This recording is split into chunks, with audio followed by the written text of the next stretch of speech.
Deixa que eu quero trazer em João capítulo 4. Olha que Jesus ele vai falar isso para uma mulher, depois ele não vai falar isso mais para ninguém. Tá? Quem vai nos ensinar o que de fato é adoração é Ele. É quem merece essa adoração. É o próprio Senhor Jesus. Né? Capítulo 4, João, verso 23. A palavra de Deus assim vai dizer: mas vem a hora, e já chegou, em que os verdadeiros adoradores adorarão o Pai em espírito e em verdade, porque são estes o que o Pai procura para seus adoradores. Deus é espírito, e importa o que os seus adoradores o adorem em espírito e em verdade. O Pai procura verdadeiros adoradores. Se Ele procura verdadeiro, é porque tem falso. Eu estou mentindo? Se Ele está procurando verdadeiros adoradores, é porque tem gente que vem adorar a Deus com falsidade. Isso é uma verdade, meus irmãos. Isso é uma verdade. E os verdadeiros adoradores, eles adoram o Pai em espírito e em verdade. E a gente pergunta para a igreja, e a maioria da igreja não sabe responder o que é isso. Adorar em espírito. Aí tem gente que acha que é pular, é rodar, é gritar, é falar em línguas estranhas. Eu quero dizer para você que você está equivocado. Não é isso. Não é isso. E nós vamos aprender hoje o que é adorar em espírito e em verdade. Nós vamos aprender aqui hoje o que é a verdadeira adoração. Adoração, a verdadeira adoração, ela é com sinceridade e com conhecimento. Os falsos adoradores também adoram, mas Deus não recebe as suas adorações. Deus as rejeita, porque Ele procura os verdadeiros. Olha, meus irmãos, quando nós chegamos na casa de Deus, a primeira coisa que nós precisamos entender é quem é Deus. Eu vou fazer aqui que nem o pessoal do Testemunho de Jeová, né? E chega e pergunta: quem é teu Deus? Né? E envergonha crente. Olha aqui o pessoal lá, envergonha crente, viu? Ele chega e pergunta: como é o nome do teu Deus?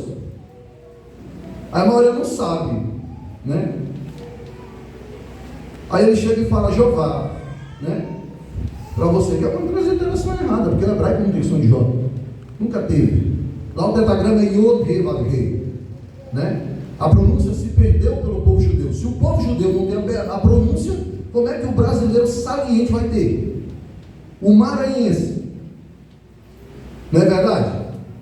Se o povo judeu não sabe, todas as vezes que eles vão se referir a Deus, eles se referem como Adonai, ou então Hashem. Adonai, eu quero que você abra a sua Bíblia lá no capítulo 3 de Êxodo, e você vai entender quem é o teu Deus. Êxodo capítulo 3, Moisés, Deus vai se revelar a Moisés. Ele não se revelou a Abraão, ele não revelou o nome dele a Abraão, ele não revelou o nome dele a Isaac, Deus não revelou o nome dele a Jacó, mas ele vai revelar o nome dele a Moisés. É impressionante, né? É impressionante como o Senhor vai chegar e vai revelar o nome dele ao Senhor, ao Senhor Moisés, né? E a palavra de Deus vai dizer assim, ó. Primeiro, a questão da reverência. Quando Moisés olha aquela sarça ardendo, a vontade que dá é dele ir olhar. Mas quando ele chega perto, o Senhor vai dizer assim, ó, no verso 5: não te chegues para cá, tira a sandália dos teus pés, porque o lugar em que estás é terra santa. Isso fica um exemplo para nós quando nós chegamos à casa de Deus. E aí vai dizer assim, ó: disse mais a Moisés: eu sou o que sou. A expressão hebraica lá é Erier Asher Erier. Significa eu serei o que serei. Os rabinos judeus, eles estudavam e diziam assim: olha, essa expressão quer dizer o seguinte: eu serei o que eu precisar, eu serei na hora que precisar, eu serei quando eu precisar. Porque o que eu tenho, os meus propósitos, eles não estão definidos nos teus pensamentos e no teu coração, e nem no teu tempo. As coisas acontecem no meu tempo, assim diz o Senhor. É no tempo do Senhor, é quando Ele precisa fazer, é quando Ele quer fazer, é quando ele vai fazer. É a primeira coisa que ele vai ensinar a Moisés. E quando ele vai falar do nome dele, ele vai lá para o 15 e vai dizer assim, disse o Senhor ainda mais a Moisés, assim dirá aos filhos de Israel, o Senhor, Deus de vossos pais, o Senhor, esta é a expressão, o Senhor. Por isso que todo judeu, quando ele vai se referir ao Senhor, quando chega essa enigmática palavrinha lá que está no tetragrama, Yod-Heh-Vav-Heh, o Senhor, eles falam Adonai ou então Hashem. Por quê? Porque tinha um terceiro mandamento que diz o seguinte: não tomarás o nome do Senhor teu Deus em vão, porque Deus não terá por inocente o que tomar o seu nome em vão. Eu creio que Deus permitiu que a pronúncia se perdesse. Se você quiser receber isso aqui, você recebe.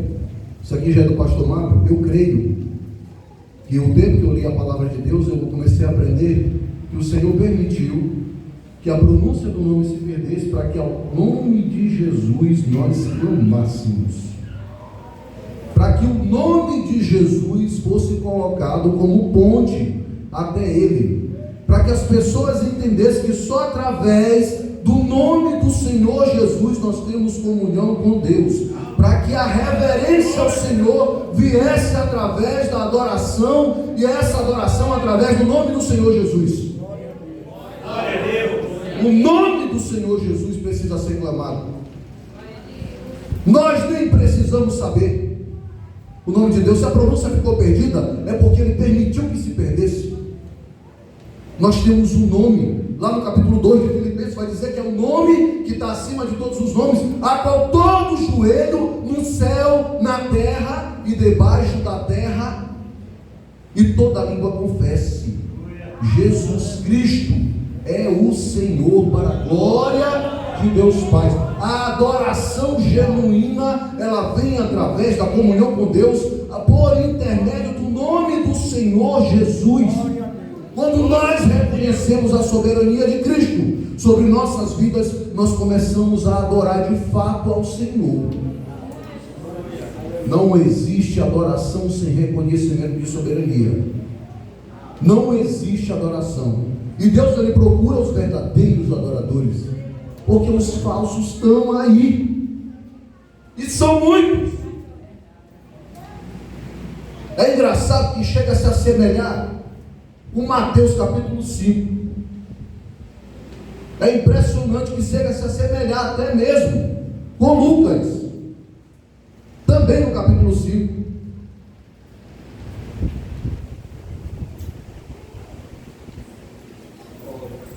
Glória a Deus.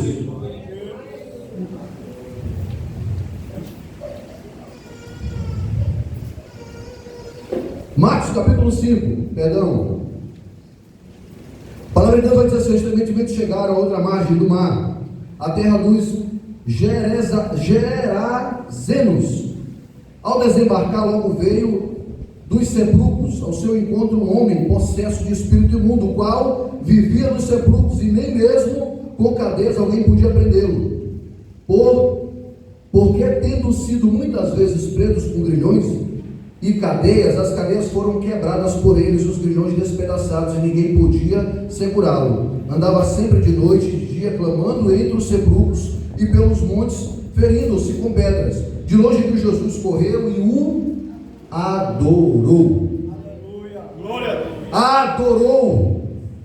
Um demônio reconheceu a soberania de Jesus ao vê-lo. Ele se prostrou diante dele e, exclamando em alta voz, ele vai fazer como muitos crentes fazem. Muitos servos de Deus têm feito isso. Quando saem da igreja, quando eles estão nos seus lares, quando estão nas suas casas, eles têm dito assim, exclamando em alta voz, disse: que tenho eu contigo, Jesus, Filho do Deus Altíssimo? Quantos de nós não fazemos isso em nossos lares? Quando nós deveríamos estar ouvindo louvor, estamos assistindo coisa que não presta na internet. Quando nós deveríamos estar estudando a palavra de Deus, estão olhando vídeos estão olhando no WhatsApp, conversando com pessoas que não vão contribuir com a nossa fé. Quantos de nós não fazemos como esse demônio fez? Às vezes nós olhamos uma pregação, o ouvido fica com um michão, a gente não consegue ouvir ela toda. Parece que dói os ouvidos. E a gente faz como esse demônio. A gente se prostra, né? Reconhece a soberania, mas logo em seguida a gente diz assim: que temos nós contigo, Jesus. Não é verdade? É verdade. Tem crente que vem para cá adorar a Deus, mas está com o coração cheio de amargura, está com o coração cheio de mágoa. Que adoração é essa? Tem crente que vem para cá para adorar a Deus, mas não perdoou o seu irmão. Pior, quer ver um pecado que a igreja comete antes de adorar a Deus? Abra lá em Tiago, capítulo 4. Eu não vou entregar aqui o que agrada o coração do ser humano. Eu disse que eu vou pregar a palavra de Deus, e a palavra de Deus eu vou pregar. Capítulo 4, verso 11. Irmãos, não faleis mal os uns dos outros. Aquele que fala mal do seu irmão o julga seu irmão. Fala mal da lei, julga a lei. Ora, se julgas a lei, não és observador da lei, mas és juiz. Aí tu já deixou de reconhecer a soberania de Deus, já se tornou Deus na vida do teu irmão. Tu não és juiz dele, para estar falando mal dele. Meus irmãos, onde há contenda, eu estava ouvindo uma pregação da Camila Barros, e ela falou algo interessante, até postei no meu Instagram. Rapaz, a Camila Barros falou assim: olha, onde há disputa, contenda, onde há esse tipo de coisa, Jesus não está mais lá. E não está mesmo. Não está mesmo. Nesse tipo de situação não tem adoração. Às vezes diz: não, mas eu fiz só uma crítica. Meu irmão, faz como a Bíblia diz, chama teu irmão, fala para ele. Não é verdade? Se ele não mudar, chama mais duas testemunhas. Não é assim não? Que a Bíblia ensina, não é isso? Não é não? Se ele está errado, a gente não vai chamar duas testemunhas. Primeiro a gente fala com ele não mudou. Depois chama duas testemunhas, ele não mudou. Depois a gente leva ao conhecimento da igreja. Não é verdade? Mas o que acontece? A pessoa prefere falar para um, para outro, e aquilo vai gerando uma coisa absurda. Quando você chega na igreja, o clima está tão ruim, que como é que Deus vai se manifestar? É por isso que são poucos os milagres que têm acontecido na igreja. É por isso que morto não ressuscita mais. Você não vê. Dificilmente você vê um aleijado levantar e andar. Porque Deus não está no negócio, meu amigo. Se você ama o teu irmão, Deus vai se manifestar, porque Deus é amor. Se você ama aquele que está contigo, Deus vai se manifestar, porque o Senhor é amor. Quem ama não fala mal. Quem ama não deseja o mal. Quem ama, ao contrário, exorta, anima. A verdade é essa. Quem ama, repreende com educação, no momento correto, a dois, não envergonha o próximo na frente dos outros. Aí você vem para cá, nas pressas, chega aqui na igreja, cheio de problema com os irmãos da igreja, e vai adorar a Deus como? Como é que Deus vai receber essa tua adoração? Que adoração é essa? Se a primeira coisa que Jesus vai ensinar para nós é que se nós perdoarmos aos homens as vossas ofensas, também nosso Pai nos perdoará. Se nós não perdoamos, nós estamos separados de Deus. Então isso aqui é simplesmente aquilo que aquele demônio fez. Você se prostra só por se prostrar, mas de fato você não adorou a Deus. Quando nós viemos para a igreja, nós temos que vir com o intuito, de fato, de adorar o Senhor. Adorar a Deus é adorar com o nosso proceder. Adorar a Deus é adorar com o nosso tempo. Nosso tempo. Hoje a maior riqueza do ser humano não é mais dinheiro, não. É tempo. É tempo. Qualidade de vida é tempo. Você pode ter o dinheiro que você tiver, os bens que você tiver, mas se você não tiver tempo, meu amigo, para cuidar de você, para cuidar da sua casa, da sua família, da sua saúde, você é um pobre, desculpa a expressão, meus amigos, mas um pobre lascado. Porque você não tem tempo para nada. E tempo é precioso para Deus. Tempo é precioso para o Senhor. Quando você tira o horáriozinho para ir lá na escola bíblica, quando você tira o seu horário para ir num culto dia de domingo, ou num culto de senhoras, no ensaio do vocal, você está dizendo: Senhor, o Senhor é Senhor da minha vida, o Senhor é soberano da minha vida, e ali está tendo uma adoração genuína ao Senhor. Andar no Espírito, adorar a Deus em Espírito e em verdade, é andar conforme o Espírito quer que nós andemos. Glória a Deus. Lá em Romanos, capítulo 12.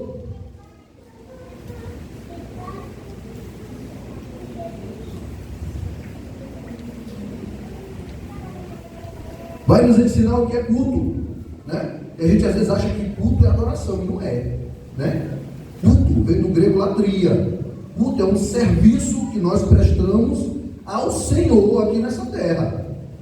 E Paulo vai ensinar as diretrizes para esse culto, e como esse culto tem que ser. Eu rogo-vos, irmãos, pela misericórdia de Deus, que apresentei o vosso corpo por sacrifício vivo, santo e agradável a Deus, que é o vosso culto racional.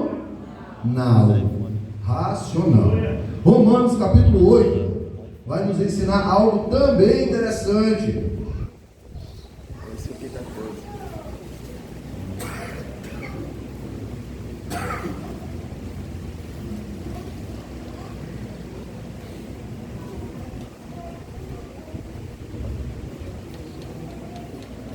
Romanos capítulo 8. Aleluia. Assim, pois, irmãos, somos devedores não à carne, como estrangeiros, de viver segundo a carne, porque se viveis segundo a carne, caminhais para a morte. Mas se pelo Espírito mortificardes os feitos do corpo, certamente vivereis. Olha, quando vivemos pelo Espírito, nós mortificamos a carne. O que é a carne? A carne, de fato, são os nossos desejos mundanos. Bebedice, contenda, a fofocada que muitos irmãos gostam de fazer, né? Está falando aquilo que não deve. Vocês estão entendendo o que eu estou falando?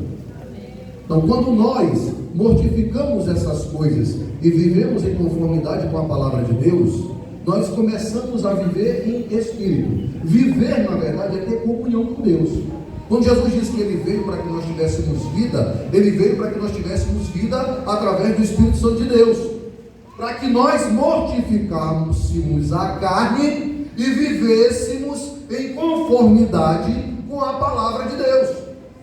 E ao viver em conformidade com a palavra de Deus, nós estamos, de fato, o adorando em Espírito. Amados, viver em Espírito é viver em conformidade com a palavra de Deus, é andar em conformidade com a palavra de Deus. Lá em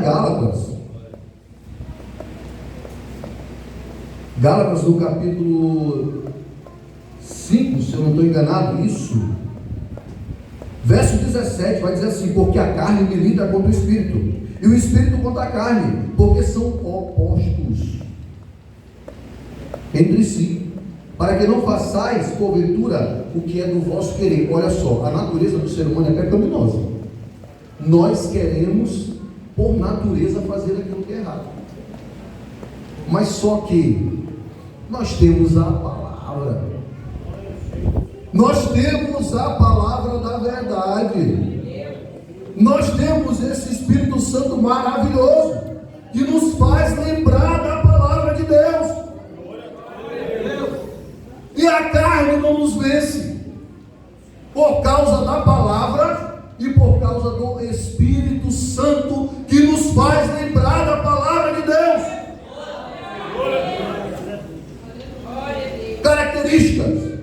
verdadeiro adorador, de um homem que adora em espírito. Característica, Gálatas, verso 22, mas o fruto do Espírito vai dar as características desse fruto: amor, alegria, paz, longanimidade. Longanimidade vem do grego macrotimia. O significado é macro, grande, timia, paciência. Uma grande paciência com o teu irmãozinho que está aí do lado, que às vezes dá vontade de matar. Mas você precisa ter paciência com esse cidadão. Precisa ter paciência.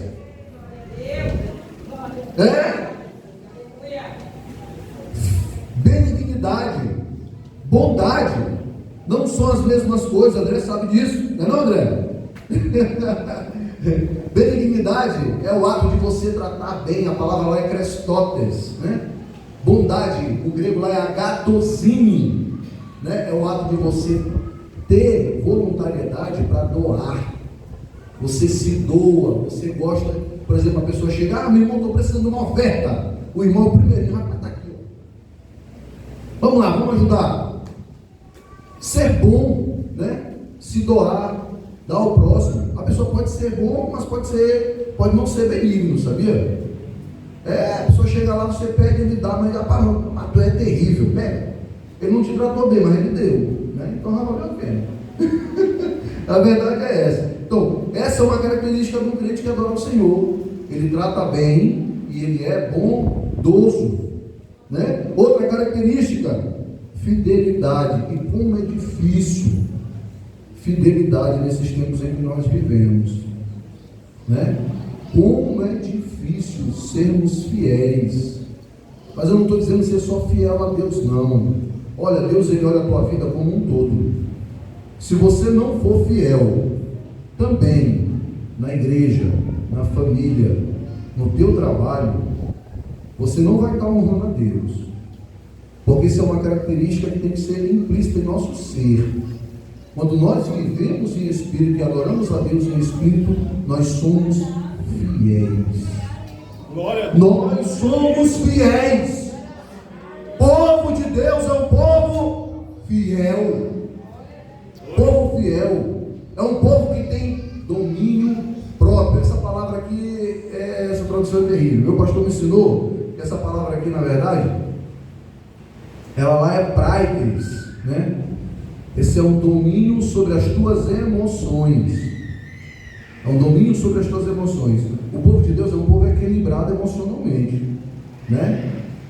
Desequilíbrio não combina com o Senhor. O Senhor é um Deus de organização e de equilíbrio.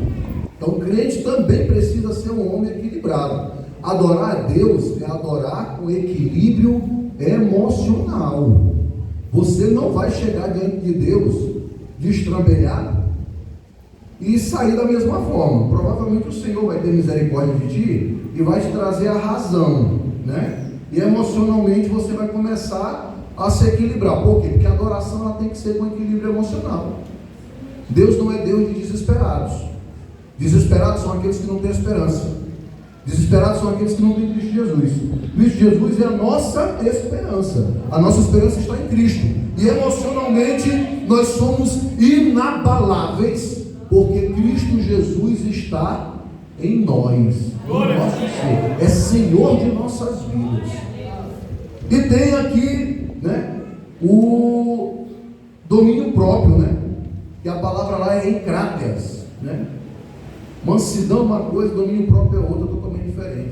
Mansidão, o pessoal pensa que é aquele cara apático, é o que eu falei, é o cara que tem controle das suas emoções. O domínio próprio lá é encráteas.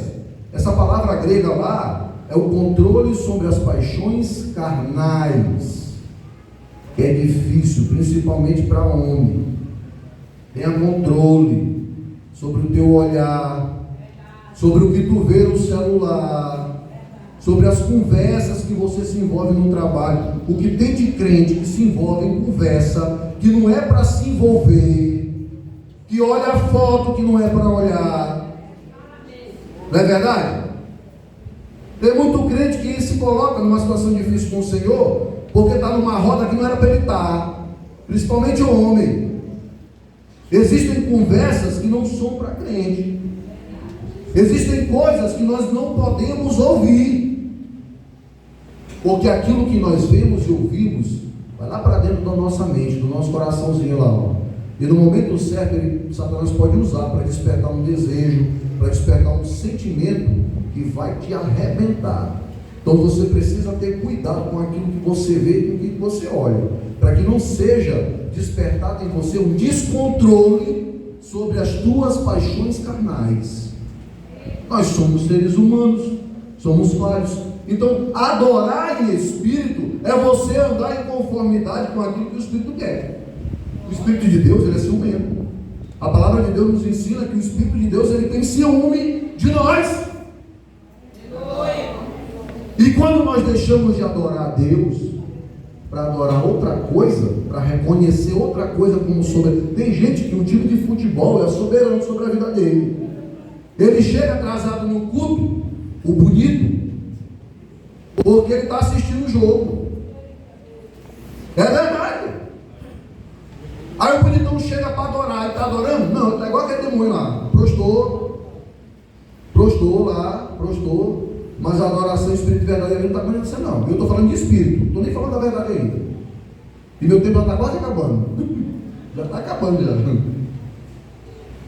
Mas ali não vai, meu amigo, se você não sentar para reconhecer as suas dificuldades e pedir ao Senhor para o Senhor sanar, dificilmente você vai conseguir vencê-las. Você precisa se reconhecer como pecador. Você precisa reconhecer o soberania de Jesus sobre a tua vida. Adorar em espírito de verdade também é adorar com conhecimento. Jesus, ele é a verdade. Jesus, ele é a verdade. João 14, verso 6, né? Eu sou o caminho, a verdade e a vida. Ninguém vai ao Pai senão por mim. João 17, né? Pai, santifica-os na verdade. A tua palavra é a verdade. João capítulo 1, no princípio era o verbo era Deus, o verbo estava com Deus. Não é verdade? Esse verbo era quem? Era Jesus, o Logos vivo, a verdade. A verdade é a palavra. Meu irmão, sem conhecimento de quem Ele é, não tem como adorá-lo. Não se adora um Deus que não conhece. Nós somos criados como seres humanos para adorar. É por isso que em várias culturas tem vários deuses. Porque o ser humano, por si só, ele é um adorador nato. Ele foi criado para adorar a Deus. Deus, quando fabricou o ser humano lá, do pó da terra, Ele não criou só um homem, Ele criou um adorador. Glória a Deus. É por isso que muitos povos adoram sapo, adoram dragão, adoram até mosca. Mas é porque não conhecem a palavra de Deus. Eles têm a necessidade no coração de adorar. Eles sabem que precisam adorar. O ser humano sabe que precisa algo que ele não tem encontrado em lugar nenhum. Mas a palavra de Deus, ela revela. A palavra de Deus, ela nos traz